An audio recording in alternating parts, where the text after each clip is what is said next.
Yeah. I just deleted. Okay. Hi, Jake Porter and Zach Luther again. Good morning. We are here to discuss my evaluation of inclusive instruction. This is unit 1.2, I believe.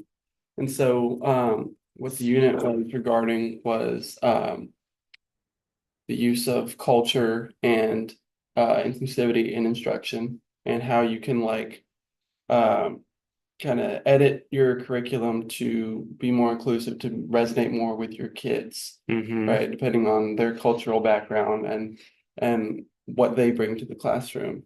And it's also we talked about a strengths-based approach. So like a lot of the times, especially when you deal with like minority schools, there's like stigma with that, Hmm. right? And Hmm. so what the reading was talking about was trying to change that stigma rather than looking at it from a deficit perspective, like what these kids don't have.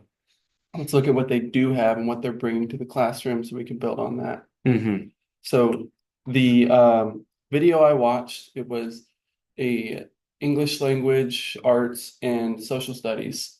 And the teacher was discussing first, they read from a journal of a girl who was in the Japanese internment camps in the 40s after Pearl Harbor. Hmm. Um, and she went through and they read, and then they read from the United Nations Charter for Human Rights. Okay. And she was asking her students, like, how does this resonate with you? Which one of these ideals do you feel most strongly about? Right.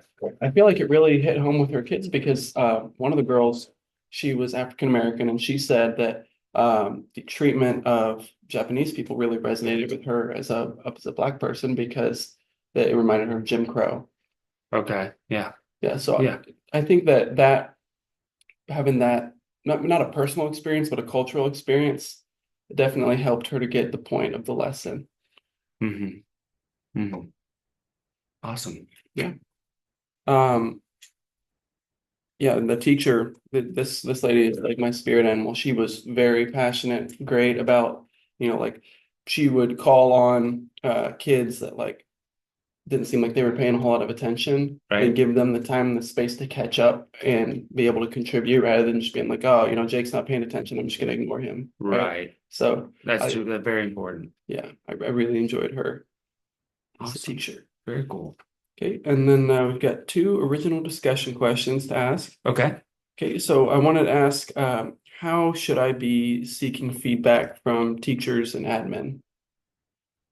Well, as far as like teachers in the classroom go, especially where we're at with the alternative setting, everyone kind of has like their strengths.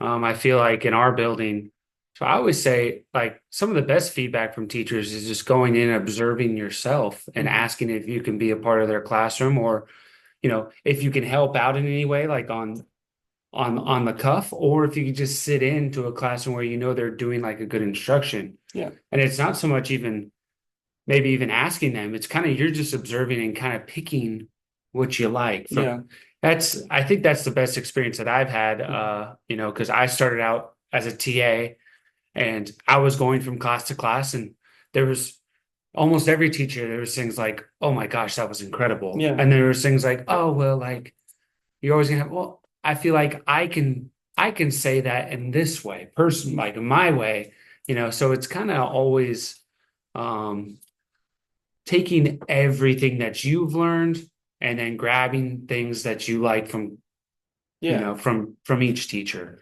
From the admin side, I would probably say, the probably great admin is probably honest, hmm, right? So, of course, even if you feel like you're doing a good job, sometimes it doesn't hurt to like ask the admin and just get their brutal honesty sometimes on how they think it looks on the other side.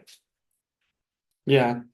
I just want to make sure that, like I'm doing everything I need to be doing just because like, especially in an alternative setting, we have less kids, not everyone wants to be engaged one-on-one, right? Sure. So like there are some times where my role is supervision Right. and I don't want to feel like I'm not I got given what I need to give. Yeah, definitely. And honestly, as a teacher, I mean, to be a good teacher, it's good to feel that way, Mhm. you know, like to feel like you could do more and even sometimes like accepting that I could have done that better and just be better the next day. Yeah. Like that's what it's all about. Okay, and the last question, what strategies do you use to actively engage students in the learning process? You know, here I guess my alternative background, and now that you've seen it, Mhm. I feel like it's easier to actively engage with the student here because you're building the relationship quite often. Yeah. You have time for them to have conversations that don't have much to do with class because they're not, you see them every day and then we're in like a small setting and like you get to kind of grow with that person. Yeah. So probably the strategies is just kind of always building the relationship, seeing how they're doing, Mhm. and you have those moments in the alternative setting to actually have a little bit of time to do so. Yeah. I think it's harder.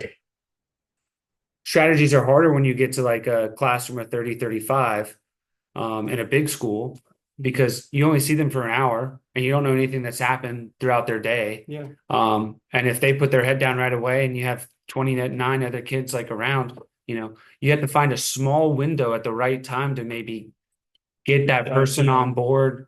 Or if you're talking to other teachers or things like that. So some of those strategies, as well as kind of if in a big classroom, I think redirecting in the right times, picking and choosing when the right time is to do that, or uh, try to pull that person one on one without like slowing down your pacing of the class. Mhm. And that's probably important. Yeah. Sure. So, yeah. Awesome. Well, thank you. No problem. Thank you.